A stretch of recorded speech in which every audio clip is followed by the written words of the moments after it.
třeba tady do toho, anebo tam do toho černý, tam nebo Párkrát za život. co, jestli si tam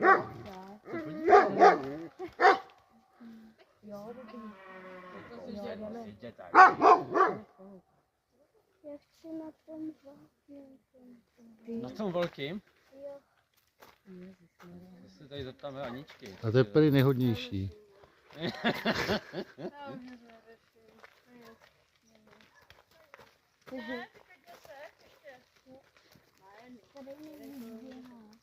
Janko, ty toho asi moc nenaběhá. se musí učit. Martinka je dětina Avička, ne? Lili, A malou byl Aviček pase? jakou kobylu? No, tak Tu můžeš... největší, viď?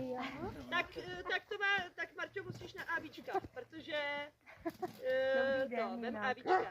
Já nevím, jak se jmenuje. Lilianka. Lili, Lili, ty jdeš na